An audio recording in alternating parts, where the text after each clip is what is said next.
Alors comme ça, on veut venir en Corée?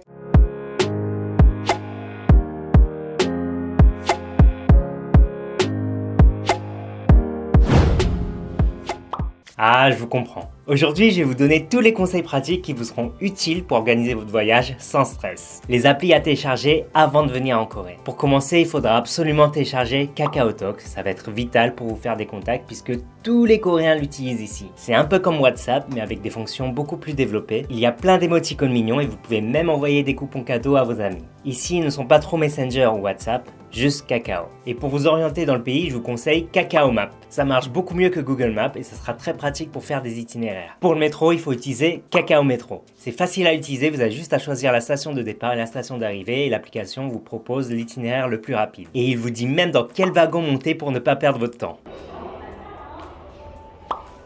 Ah, le pali-pali coréen dans sa grande splendeur.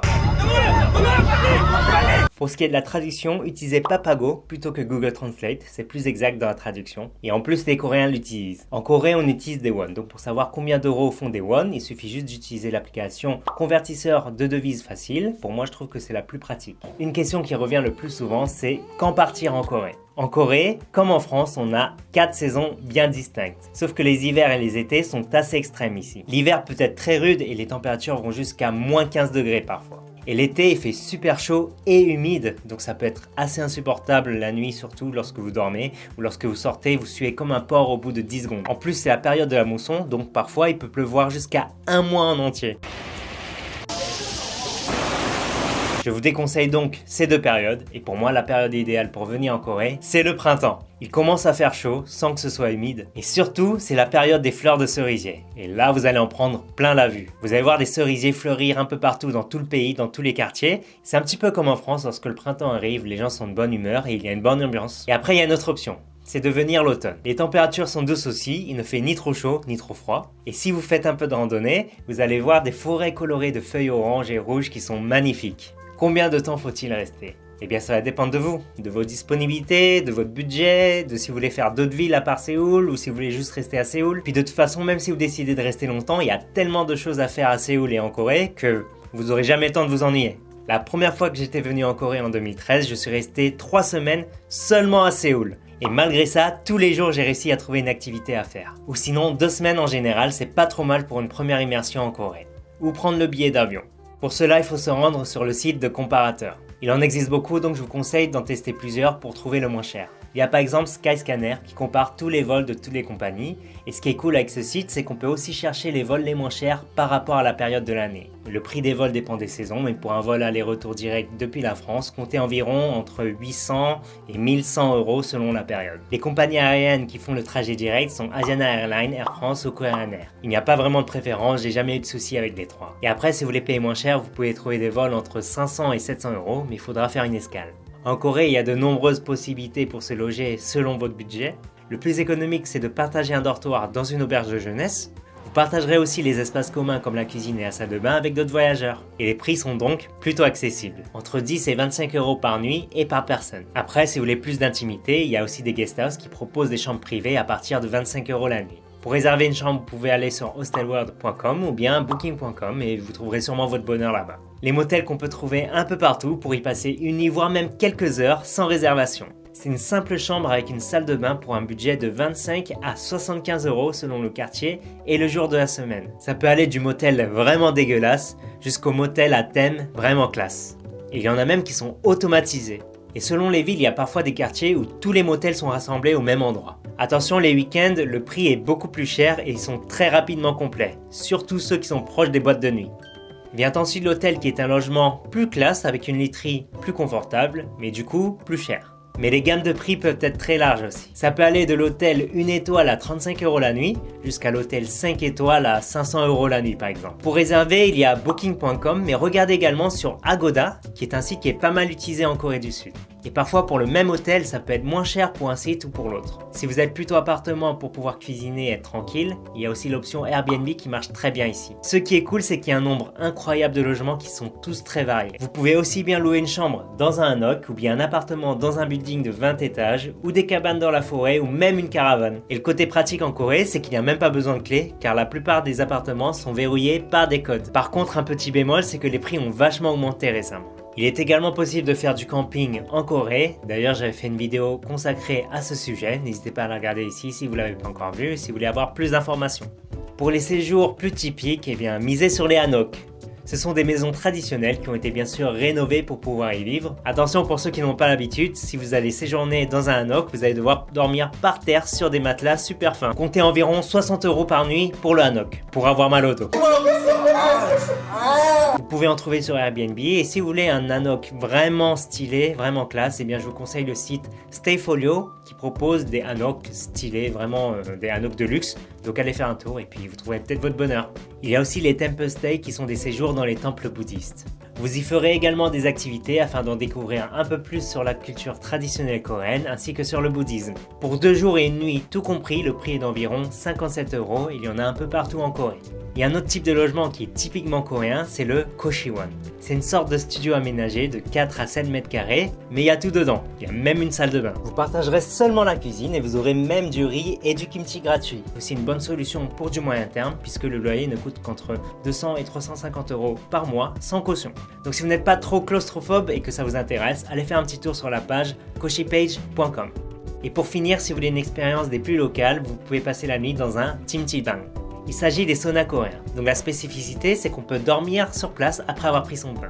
Et en plus, c'est pas cher du tout, environ 10 €. Et je pense que la question qu'on me pose le plus souvent, c'est dans quel quartier séjourner. Chaque quartier ayant une identité très forte, ça va dépendre de vos intérêts. Le quartier de Chongno, c'est le quartier historique et touristique typique. On y trouve 4 des plus grands palais de Séoul. C'est là qu'on trouve le fameux Gyeongbokgung, mais aussi les villages hanok comme celui de Pukchon, Insadong qui est une zone pavée de petites boutiques qui vendent des objets traditionnels, des salons de thé, mais aussi Cheonggyecheon, une petite rivière entre les buildings où c'est très sympa de se balader. Au nord, vous pouvez trouver le village de murales de Iwa pour le street art et une balade sur la muraille. Le quartier de Cheong.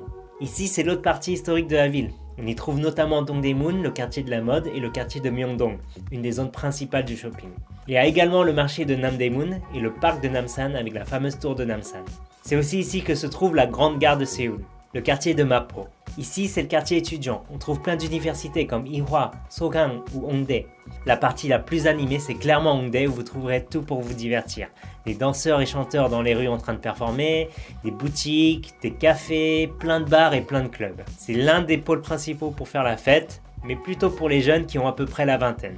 Le quartier de Yongsan. À cause de la base militaire américaine, on dit que c'est le quartier des étrangers. De jour, il n'y a pas grand chose à voir là-bas à part le fameux musée de la guerre, mais il y a surtout Itaewon qui est un autre quartier pour faire la fête. Le quartier de Gwangjin. On y trouve la Konkuk University qui est un autre quartier étudiant. Par rapport à Hongdae, c'est un peu moins cher et moins bondé. Il y a un petit Chinatown avec de bons restaurants chinois et il y a le Common Ground qui est bien sympa à visiter. Gangnam. Je ne vous présente plus Gangnam qui est le quartier riche où vous trouverez toutes les boutiques de designers, les chirurgiens esthétiques et les malls imposants comme le Coex Mall. Paradoxalement, on y trouve aussi le Pongwonsa qui est un des plus vieux temples bouddhistes de la ville. Le quartier de Songpa. C'est devenu un des grands centres de divertissement avec le Lotte World, un grand centre commercial mais aussi un parc d'attractions. C'est à Songpa que se situe le parc olympique où les grandes stars internationales donnent leurs concerts. Le quartier de Yeouido. Souvent appelé le Manhattan de Séoul, Yeouido c'est un peu le quartier des affaires, on y trouve plein d'entreprises avec des hauts buildings et c'est aussi ici qu'on peut louer un vélo pour faire une balade au bord de la rivière. Il y a encore de nombreux quartiers qui sont bien différents de tout ce que je vous ai présenté et c'est impossible de tous vous les lister parce qu'ils sont tous différents les uns des autres. Et après rien ne vous empêche de réserver un logement dans différents quartiers pour pouvoir expérimenter plusieurs ambiances différentes au cours de votre séjour. Séoul est très bien desservi niveau transport donc à la limite peu importe le quartier du moment que vous soyez proche d'une station de métro. Et après si vous hésitez encore, j'ai envie de vous dire, si vous êtes jeune et que vous avez envie de faire la fête, de rencontrer du monde, allez à Hongdae. Et si vous êtes un petit peu plus vieux comme moi et que vous préférez être posé dans le calme et faire des visites culturelles, allez à Chongno. Et maintenant on va passer au côté le plus fun de la vidéo, l'administration. La bonne nouvelle, c'est que depuis le 1er octobre 2022, il n'y a plus besoin de faire de test PCR avant de venir en Corée, ni en arrivant, ni avant de repartir. Par contre, on ne sait jamais, les règles sont susceptibles de changer, donc n'hésitez pas à faire un tour sur le site de l'ambassade de France pour vous tenir au courant.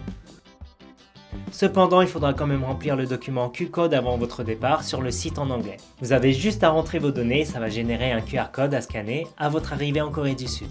Ensuite, il vous faudra bien sûr votre passeport valide. Pour un voyage dont la durée est de moins de 90 jours, vous n'avez pas besoin de visa. Pour l'assurance voyage, c'est quand même important parce qu'on ne sait jamais ce qui peut se passer. Par exemple, vous décidez de faire Séoul-Busan en vélo et puis vous blessez le premier jour. C'était donc une bonne journée qui commençait. Et oui, j'ai fini à l'hôpital. Ça peut arriver. Eh bien, commencez d'abord par voir quelle garantie propose votre banque selon votre carte bancaire. Et parfois, ils couvrent les frais médicaux. Ou sinon, vous pouvez souscrire à une assurance complémentaire. Et là, vous pouvez voir du côté de ACS, April, Shapka qui propose différentes formules de couverture santé. Si vous souhaitez conduire en Corée, il vous faudra votre permis international. La procédure est assez simple. Par contre, il va falloir attendre 3 mois avant de l'obtenir. Alors faites tout de suite votre demande parce qu'en France... Attendez, y a que des paresseux? Comment faire pour l'argent? Mon conseil, c'est quand même de ramener un peu de cash en euros. On ne sait jamais ce qui peut se passer. Vous pouvez perdre votre carte bleue peut être bloquée. On ne sait jamais. Un peu de cash dans votre valise, voilà, vous le gardez bien au chaud. Et s'il se passe un problème, il y a toujours ça. En arrivant à Séoul, changez une partie de votre argent en won, pas trop parce que les taux à l'aéroport ne sont pas très avantageux, donc juste un petit peu, 100 € histoire de tenir la première journée. Et ensuite, vous pourrez échanger le reste lorsque vous arriverez en ville dans le quartier de Myeongdong. J'en connais un avec le taux qui est quasiment le même que celui sur Google, et à chaque fois que j'y allais, il y avait toujours des Chinois. Et croyez-moi, s'il y a des Chinois, c'est que c'est un bon plan. Et ensuite, par rapport aux cartes bleues, il faut absolument demander à votre banque pour les paiements et retraits à l'étranger. Il faut absolument que vous les prévenez à l'avance, puisque certaines banques, lorsqu'ils voient un retrait ou un paiement qui sort de nulle part comme ça à l'étranger, ils ont tendance à bloquer la carte. Et faites attention aussi aux plafonds de retrait et de paiement, puisqu'il y a souvent des plafonds par semaine. Donc demandez tout ça à votre banque et faites en sorte qu'ils ne vous bloquent pas pendant votre voyage ici. En théorie, si vous avez une Mastercard, vous devrez pouvoir retirer et payer ici, mais parfois on ne sait pas pourquoi, et bien ça ne marche pas pour les guichets de retrait ou bien pour certains marchands. Et si vous avez une Visa, ça devrait marcher aussi, mais on ne sait pas trop pourquoi, parfois ça marche pas non plus. Voilà. Mais je vous conseille pour retirer du cash, allez plutôt à Hana Bank, Kookmin Bank ou Uri Bank. Ce sont des banques dans lesquelles j'ai réussi à retirer de l'argent, alors que parfois dans d'autres banques ou dans des ATM qui sont proches des supérettes, eh bien ça marche pas du tout. Sinon, il y a des cartes qui marchent quasiment à tous les coups et ça vous évite en plus de payer des frais de commission à l'étranger. Ce sont des cartes des néobanques comme N26 ou Revolut. Ce sont des banques internet qui permettent de retirer et de payer avec quasiment le taux du marché et ça marche très bien en Corée. Donc ça peut peut-être valoir le coup de créer un compte sur une des deux plateformes. Si vous venez en hiver, prenez 5 manteaux. Non vraiment, 5 manteaux que vous mettez en même temps. Bon, je pense que ça va le faire. Parce que si vous oubliez quelque chose, dites-vous juste qu'il n'y a rien que vous ne pouvez pas acheter ici. À la limite, prenez juste un tote bag, puisqu'ils utilisent beaucoup de plastique ici, donc ça peut être un bon geste pour l'environnement. Et aussi, sachez juste que les prises ici sont les mêmes qu'en France, donc vous n'avez pas besoin d'adaptateur. Dans l'avion, vous aurez 3 documents à remplir et à remettre aux autorités coréennes. Un Health Declaration Form, sur lequel vous devez déclarer votre état de santé si vous avez certains symptômes liés au Covid. Un Travel Record, sur lequel vous devez déclarer les lieux où vous vous êtes rendu dans les dernières semaines. Et une déclaration pour la douane. Ça ne prendra évidemment pas 12 heures, donc si vous ennuyez pendant votre vol, n'hésitez pas à apprendre l'alphabet coréen qui est très facile et aussi quelques rudiments de la langue, au moins ça montrera que vous êtes un touriste respectueux. Et puis de toute façon, je vous rassure, il n'y a pas besoin d'être bilingue pour réussir un voyage en Corée. Mais apprenez au moins ces quelques mots. Pour dire bonjour, c'est 안녕하세요. Pour dire merci, c'est 감사합니다. Pour dire c'est délicieux, c'est 맛있어요. Pour dire connard, c'est... Mais non, je rigole, vous avez cru que j'allais vous apprendre ça? Alors cette vidéo n'est pas finie car avec toutes les informations que je voulais vous partager, j'ai dû la couper en deux. Donc là c'était la partie avant le départ et je vous donne rendez-vous pour la prochaine vidéo pour la partie après le départ, à l'arrivée. Donc toute la partie à l'aéroport, trouver une SIM card, les comportements à avoir en arrivant, comment se rendre au centre-ville, vraiment tous les détails, que faire, des activités. Donc voilà, vraiment plein d'infos encore pratiques, utiles pour votre voyage. D'ici là, si vous avez des questions, n'hésitez pas à me les mettre en commentaire et j'essaierai d'y répondre dans la partie 2. Puis je vous dis à très bientôt pour la prochaine vidéo. Annyeong!